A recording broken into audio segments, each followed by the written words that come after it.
Dear students, welcome back to biology class. This is the second part of chapter 2, Windows of Knowledge. Listen part 1 before listening to this video.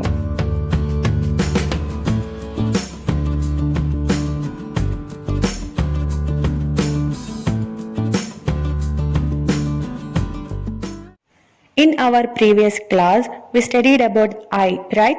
Next sense organ is ear. Now we can study about ear and its function. Eye has photoreceptors for receiving light. Like that, ear has auditory receptors for receiving sound waves. The ear not only helps us in hearing but also in maintaining the balance of the body. So what are the functions of ear? Hearing and maintaining the balance of the body. Now we can study about the structure of ear, its different parts and their functions. This is the figure of ear. You can see here it is divided into three portions: external ear, middle ear and internal ear. So which are the external ear portions? These are the external ear portions. And middle ear portion is this one. And inner or internal ear portion is here.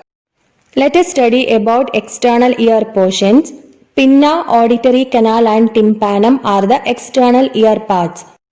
This is the pinna, carries sound waves to the auditory canal. Pinna is collecting the sound and then carrying it to the auditory canal. This is the auditory canal. Second part, auditory canal, carries sound wave to the tympanum. So this auditory canal is then passing the sound wave to tympanum. Small hair and wax present inside the canal help to prevent dust and foreign particles from entering the ear. Inside this auditory canal, hair and wax is present. What is the function of hair and wax? Hair and wax prevent dust and foreign particle. Foreign particle means germs. So wax and hair helping to protect the ear. Next part is tympanum. This is the tympanum, a thin circular membrane that separates the middle ear from the external ear. This is the membrane that is separating middle ear. Here is the middle ear from the external ear. It vibrates in resonance with sound waves. What is the function of tympanum? It is vibrating while receiving the sound waves. Sound is collected by pinna, then it moves through auditory canal and strikes on tympanum. Next we can study about middle ear. This is the middle ear portion and you can see tympanum here. Attached to the tympanum we can see three bones in middle ear. Which are the three bones? These are the three bones. Which are they? Malleus, first one, incus, second one, stapes, third one. Malleus, incus and stapes together called ear ossicles.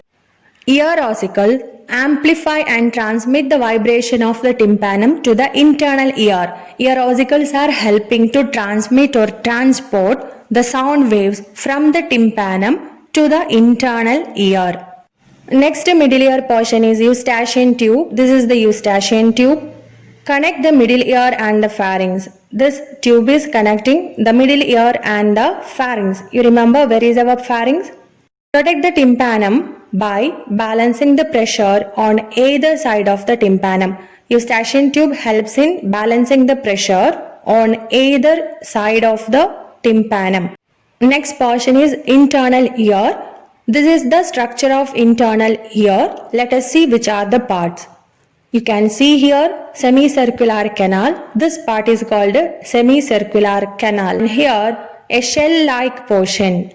Shell-like portion is called cochlea. In between semicircular canal and cochlea there is a region called vestibule. There we can see two nerves. Attached to the vestibule it is the vestibular nerve and attached to the cochlea it is the auditory nerve. So which are the internal ear parts? Semicircular canal, vestibule, cochlea, vestibular nerve, auditory nerve. We know that ear helps in hearing and balancing. It is the semicircular canal that is helping in balancing. Vestibule is also helping in balancing and hearing is done by cochlea. Vestibular nerve is carrying impulses from semicircular canal and vestibule to the cerebellum for balancing. Auditory nerve is carrying impulses from cochlea to the cerebrum for hearing. That is, sound is collected by the pinna, then it moves through auditory canal and strikes on tympanum, then it is moving through malleus, incus, stapes and then reaching the internal ear. These are the semicircular canal and vestibule, cochlea, vestibular nerve. This is the auditory nerve. Location of internal ear. The internal ear is situated inside a bony case in the skull called the bony labyrinth. Internal ear is located inside the skull. In which part of the skull? Bony labyrinth. In this bony case, there are membranous labyrinth as well. That is, we can see membranous labyrinth also inside the skull. The space inside membranous labyrinth is filled with a fluid called endolymph. Inside the membranous labyrinth, there is a fluid called endolymph. The space between membranous and bony labyrinth is filled with a fluid called perilymph. We can see one more fluid in ear, perilymph, in between membranous and bony labyrinth. We already discussed that semicircular canal, vestibule and cochlea are the main parts of the internal ear. Semicircular canal and vestibule help in balancing the body, whereas cochlea helps in hearing. This is the uncoiled cochlea. What is uncoiled cochlea? You know that the shape of the cochlea is like a shell. When we unfold it, when we uncoil it, we can see like this. Okay. Inside the cochlea, we can see three chambers. They are upper chamber, middle chamber, lower chamber. This is the upper chamber, and here yellow colored portion is the middle chamber and this one is the lower chamber. Here a membrane is present that is separating the middle and lower chamber. That membrane is called basilar membrane. So basilar membrane is separating the middle and lower chamber. That is, basilar membrane is seen in between middle and lower chamber. On this basilar membrane, hair cells are present. Hair cells are acting as auditory receptors. That is, they are receiving the sound waves. The basilar membrane and the hair cells together called organ of Corti. That is the important part of ear which helps in hearing. Oval window and round window is seen here, and here tympanum, malleus, incus and stapes. Attached to the stapes we can see oval window. This is the oval window and this is the round window. What is the function of oval window? Membrane seen attached to the stapes spread the vibration of ear ossicle to the inner ear. That means sound waves are moving from the middle ear to the internal ear through this oval window. Next one, round window, helps in the movement of fluid inside the cochlea. So this part is helping in the movement of fluid that is seen inside the cochlea. Read what we discussed now.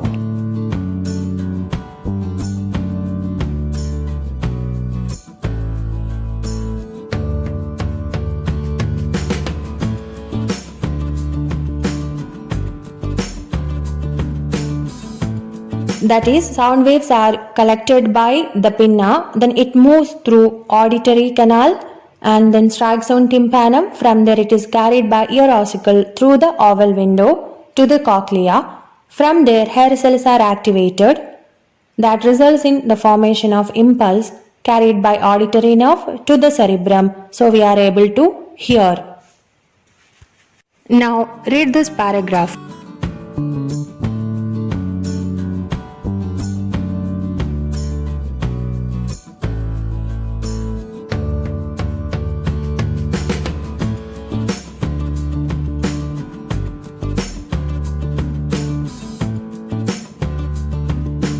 That is, observe here, sound is collected by pinna, then moves through auditory canal, tympanum, malleus, incus, stapes through the oval window. It is reaching the inner part of cochlea. There is basilar membrane. On the basilar membrane, hair cells are present. Hair cells are activated. Impulse is formed. Impulse is carried by optic nerve to the brain. So we are able to hear. Next topic, ear and body balancing. We already studied that ear has two functions, hearing and balancing. Now let us study how balancing is done by the ear. Observe this figure. These are the semicircular canal and vestibule. Both these parts are helping in balancing. Inside this semicircular canal and vestibule, hair cells are present. Note that, okay? They have role in balancing of the body. Body balance is maintained in accordance with the movement of the head. When our head moves, certain changes happens inside the ear. Movement of the head bring about the movement of the endolymph present inside the vestibule and semicircular canal. When our head moves, endolymph seen inside vestibule and semicircular canal also move. This causes movement of the sensory hair cell and generate impulses. Hair cell also move and what is formed? Impulses. These impulses are transmitted by the nerve, which nerve? Vestibular nerve, to the cerebellum. Not that important, to the cerebellum, and the equilibrium of the body is maintained so that we are able to balance our body. Next sense is our ability to taste the food material. How we are able to taste the food material?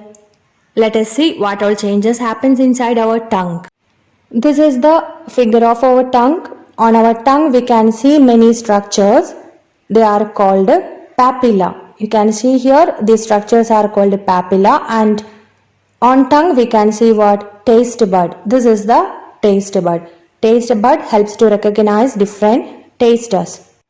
Chemoreceptors seen inside the mouth and tongue help us to detect the taste. So which receptors are helping to detect taste? Chemoreceptors. These are seen mainly on the surface of the tongue. The projected structures seen on the surface of the tongue are called papilla. The parts seen on the papilla that detect taste are the taste buds. We have taste buds that are stimulated by tastes like sweet, salt, sour, bitter, umami, etc. So these are the different tastes we are feeling. Each taste bud has chemoreceptors that help to detect different tastes. Substances responsible for taste dissolve in saliva. That means when we are eating food, these food materials dissolve in saliva. Stimulate the chemoreceptors. What is stimulated? Chemoreceptors are stimulated. As a result, impulses are formed. These impulses reach the brain through the respective nerve and we experience the taste of the food material. These are the changes happening before feeling the taste of the food material. How we are able to detect smell? We know that nose is helping, right? So observe this figure. This is the nose. Inside the nose we can see nasal cavity, and here we can see mucus glands. Mucus glands produce mucus, and olfactory receptors are there. They are receiving the substances of smell, and olfactory nerve is there. This is the enlarged figure. We can see olfactory receptors, mucus, etc. here. Now let us see how we are able to detect the smell. That is, particles diffuse in the air and then they reach the nostrils and enter inside the nose. These particles dissolve in the mucus inside the nostril, and olfactory receptors are stimulated. Olfactory receptors are stimulated, impulses are formed, impulses are carried by olfactory nerve to the brain, and we are able to feel the smell. Now read these points, okay?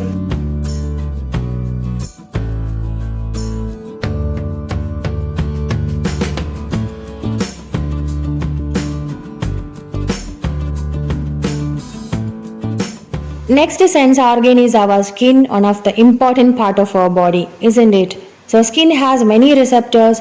So we know that in the case of visually impaired people, they are using braille and they are able to sense the letters with the tip of the fingers. That touch receptors on the fingers are helping them. This is a portion of our skin. Okay, here we can see different types of receptors. So which are the different types of receptors? Pain receptor, cold receptor, touch receptor, pressure receptor, temperature receptor. So these are the different types of receptors. Pain receptor helps to feel the pain. Cold receptor helps to feel the cold. Touch receptor helps to feel the touch. And we are able to feel pressure and temperature with the help of receptors. That about human sense organs. Now next topic, receptors in various other organisms. Let us see which are they. First organism, planaria. In the case of planaria, it is having a sense organ, eye spot. What is its function? To detect the light. So in planaria, eye spot helps to detect the light. Second organism, housefly. Housefly has ommatidia formed of thousands of small eyes. The eye of an insect consists of a cluster of photoreceptors called ommatidia. So as it contains photoreceptor, it is helping in sensing the light. So in the case of housefly, ommatidia helps to sense the light. Next organism is shark. Shark is having a lateral line here. This is the lateral line.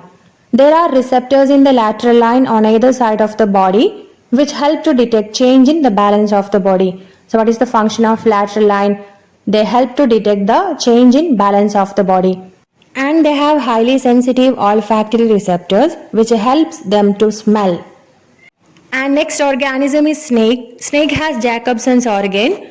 The aromatic particles that stick on the tongue of the snake reach Jacobson's organ seen on the roof of the mouth cavity. The olfactory receptor seen there gets stimulated then. Jacobson's organ helps in detecting the smell. There comes the end of second chapter.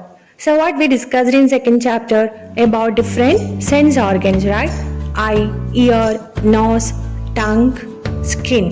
Thank you for listening, and if you have any doubt, please ask in comment section.